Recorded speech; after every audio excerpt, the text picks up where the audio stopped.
Good morning, सुप्रभात प्यारे बच्चों। अब हम आपके सामने लेकर आए हैं व्याकरण का एक दूसरा पाठ जो कक्षा 6 के लिए तो महत्वपूर्ण है ही, उसके साथ कक्षा 7 और कक्षा 8 के लिए भी अति महत्वपूर्ण है। तो इस आज का विषय है संस्कृत वर्णमाला ज्ञान। किसी भी भाषा को पढ़ने के लिए हमें आवश्यकता होती है उसकी वर्णमाला की, और वर्णमाला होती है वर्णों की माला, यानी जो अल्फ़ाबेट्स होते हैं उनका समूह। संस्कृत वर्णमाला, प्रत्येक भाषा में वर्णमाला होती है जिसके द्वारा उस भाषा को पढ़ा एवं लिखा जा सकता है। प्रत्येक भाषा की एक लिपि भी होती है। लिपि मतलब लिखने का तरीका, जिसके द्वारा विशेष चिन्हों का प्रयोग करके भाषा को पढ़ाया और लिखाया जाता है। वर्ण होता है, उसको अक्षर भी कहते हैं। और सर्वप्रथम हम वर्णन करते हैं या हम बात करते हैं वर्ण या अक्षर के बारे में। वर्ण होता क्या है? वर्ण होता है भाषा जो होती है उसकी जो सबसे छोटी इकाई होती है, यानी smallest unit of the language, यानी भाषा की सबसे छोटी इकाई है जिसके हम और टुकड़े नहीं कर सकते हैं या उसको और अलग बांट करके अलग नहीं कर सकते हैं, उसे वर्ण कहते हैं। और जो ध्वनि होती है, ध्वनि मतलब बोलने आवाज़, तो ध्वनि की जो मूल इकाई होती है, मूल इकाई मतलब जिसके द्वारा ध्वनि बोली जा रही है, उसकी मूल इकाई को अक्षर कहते हैं। जैसे कि क, च, पा, नी, दू, ध, ये। तो अक्षर, इसके अंदर अक्षर का लिखित रूप वर्ण कहलाता है। अक्षर है, उसके अंदर आप अगर किसी ध्वनि को लिख रहे हैं तो वह लिखित रूप है, वो वर्ण कहलाएगा। और ध्वनि का जो मूल इकाई है यानी बोलने मात्र को अक्षर कहते हैं। संस्कृत भाषा की लिपि है देवनागरी है, जो कि हिंदी के समानार्थी है।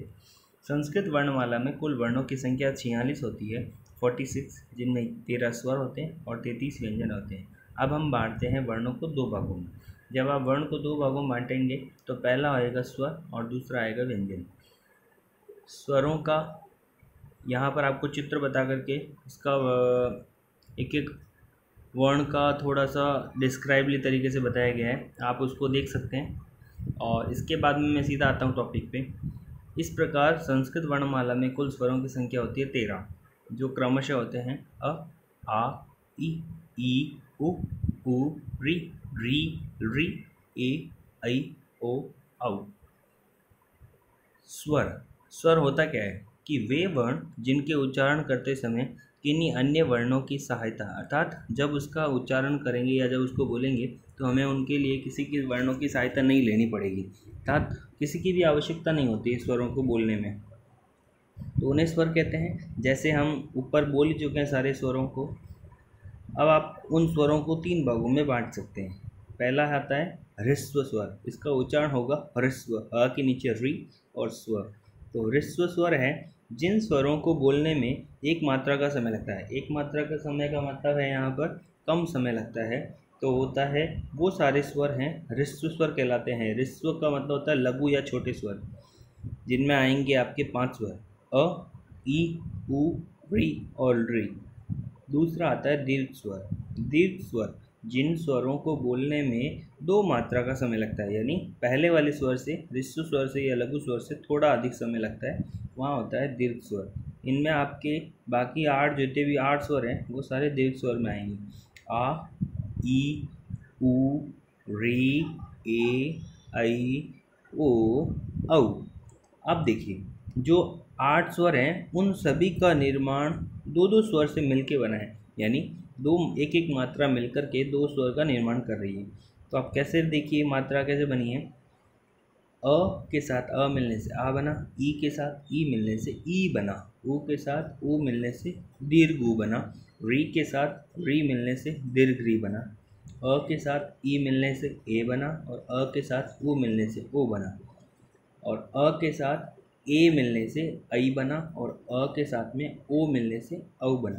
तो इस प्रकार से कुल 13 में से जो दीर्घ स्वर हैं 8, उनका निर्माण इस प्रकार से हुआ है।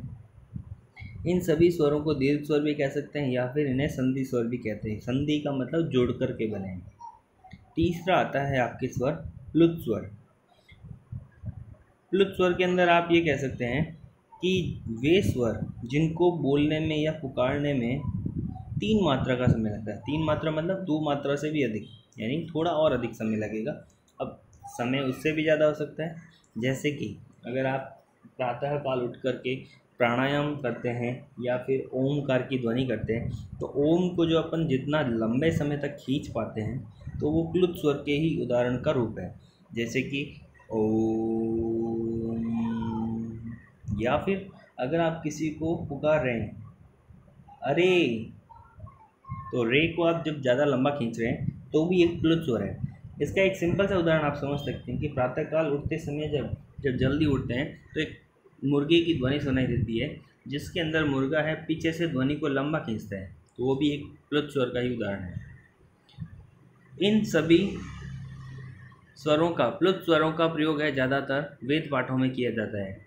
और इसके अलावा दो स्वर आपने पढ़े हैं, एक दीर्घ री और एक री। इन दोनों स्वरों का प्रयोग भी वैदिक पाठों में या वैदिक संस्कृत में इसका प्रयोग किया जाता है। अब हम आते हैं दूसरे वर्ण के दूसरे टॉपिक पे, जिसका नाम है व्यंजन। अभी अपन ने पढ़ा है 13 स्वर होते हैं, इसके अलावा बाकी 33 व्यंजन होते हैं।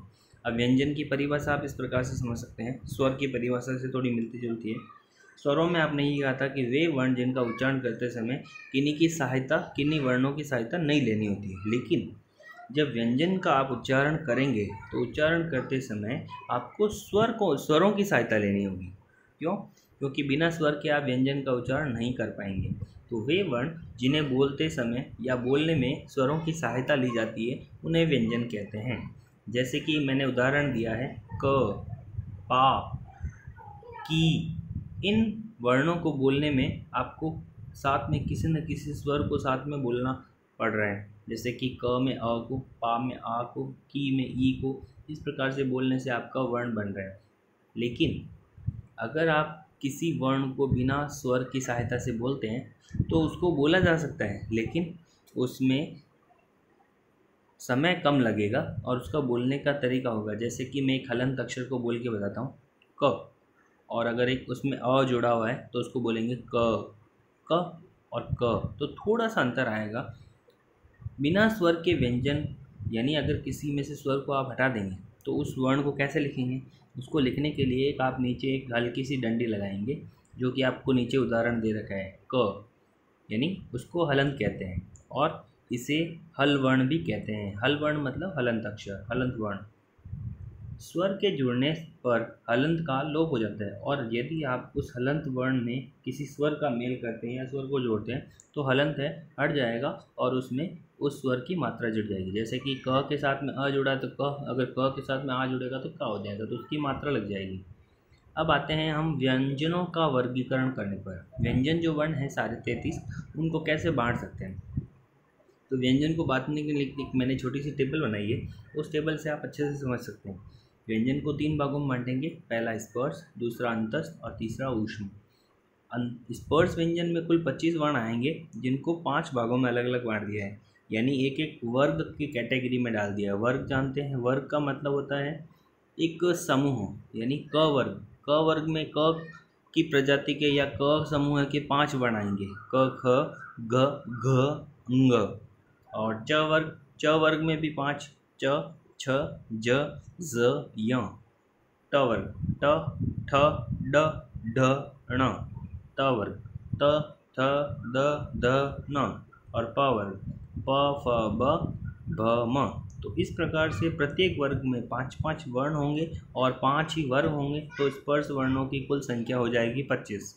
और दूसरा प्रकार आता है व्यंजन का अंतस्थ। अंतस्थ में कुल 4 वर्ण आएंगे, जो आपको याद रखने हैं य, र, ल, व। इसके अलावा तीसरा आता है ऊष्म। ऊष्म में भी 3-4 वर्ण आएंगे। तीसरा है स, 3 स आएंगे और एक ह आएगा। तो 3 स का उच्चारण कैसे होगा? देखिए श, श, स और ह। तो इस प्रकार से टोटल वर्णों की, व्यंजन वर्णों की संख्या हो जाएगी आपकी कुल 25, 4 और 4, तो 25 और 8 33, यानी 33 कुल वर्ण होंगे। ये भेद उच्चारण की दृष्टि से किए गए हैं, अर्थात मुख के जिस भाग को जिह्वा उच्चारण के समय स्पर्श करती है उसी के अनुसार उस वर्ण का वर्गीकरण किया गया है।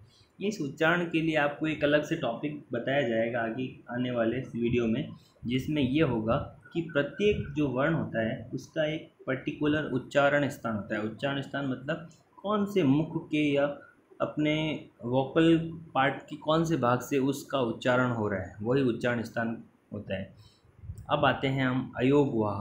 अयोगवाह दो ऐसे वर्ण होते हैं, लेकिन उनको स्वर और व्यंजन से अलग रखा जाता है, जिनमें एक आएगा अनुस्वार। अनुस्वार मतलब जब आप, जैसे कि मान लो मैं एक वर्ड बताता हूँ आपको, अंक। अंक में जो आप अ के ऊपर बिंदी लगा रहे हैं उसे अनुस्वार कहेंगे। और दूसरा है विसर्ग। विसर्ग जो संस्कृत में मूल है, यानी विसर्ग संस्कृत में ज़्यादातर प्रयोग होता है और किसी भाषा में बहुत कम प्रयोग होता है। हिंदी में होता है, कुछ जगह होता है, लेकिन संस्कृत में तो पूरा विसर्ग का ही काम है। तो विसर्ग का चिन्ह आपको सामने दिख रहा है, उसका उच्चारण स्वतंत्र रूप से नहीं होता है, अर्थात अनुस्वार और विसर्ग है उनका उच्चारण स्वतंत्र रूप से नहीं हो सकता है, स्वरों के बाद ही इनका उच्चारण होता है। इसके अतिरिक्त अनुस्वार और विसर्ग व्यंजन वर्ण हैं, अगर न होते हुए भी वर्णों की तरह ही कार्य करते हैं, अर्थात इनका काम तो वर्ण के जैसे ही होता है। क्यों? क्योंकि देखिए अनुस्वार है, उसका उच्चारण पंचम अक्षर जो आपने ऊपर 5 अक्षर पढ़े थे, ङ य ण न म, यानी हर एक वर्ग का 5वां अक्षर। और विसर्ग है वो ह के समान इसका उच्चारण होता है, तो ये भी एक वर्ण की तरह ही प्रयोग में लिए जाते हैं। अब आते हैं हम तीसरे व्यंजन, जो कि दो व्यंजन से मिलके बने होते हैं, संयुक्त व्यंजन। अब संयुक्त व्यंजन में कोई भी दो प्रकार के व्यंजनों को अगर जोड़ने से एक नया व्यंजन का निर्माण होता है तो वह संयुक्त व्यंजन होता है। जैसे कि आपने वर्णमाला में, हिंदी वर्णमाला में बचपन में पढ़ा होगा क्ष त्र ज्ञ, तो क्ष का निर्माण होता है हलंत का, और हलंत श के साथ में जब अ जुड़ता है तो वहाँ पे बनता है श। इसी प्रकार त्र, तो हलंत त और हलंत र मिल करके त्र का निर्माण होता है। अब इसमें आप कोई भी स्वर जोड़ेंगे, जैसे कि त्रिशूल, त्रिशूल में ई की मात्रा जुड़ेगी तो त्रि हो जाएगा वो। ऐसे ही तीसरा संयुक्त अक्षर है य, ज हलंत ज और य मिलकर के बनेगा ज्य। इसका उच्चारण होता है ज्य, लेकिन हम लोग ज़्यादातर इसका उच्चारण पढ़ते हैं ज्ञ। ज्ञ न होकर के इसका वैसे उच्चारण स्पष्ट रूप से ज्य होता है, लेकिन ज्ञ भी, अब प्रारंभ से अपन ये ज्ञ पढ़ते आए हैं तो ज्ञ भी बोल सकते हैं। ये 3 व्यंजन भी वर्णमाला के प्रयोग में किए जाते हैं। जैसे कि मैंने एक एग्जाम्पल बनाए हैं, कुछ उदाहरण हैं, कक्ष या कक्षा, छात्र या छात्रा, यज्ञ या यज्ञादि। तो इसमें भी आप जो तीनों के उदाहरण हैं क्ष त्र ज्ञ के। अब हम अगला टॉपिक लेके आते हैं वर्ण संयोजन, जिसका जिक्र हम करेंगे अगले वीडियो में। अब तक वीडियो देखने के लिए धन्यवाद।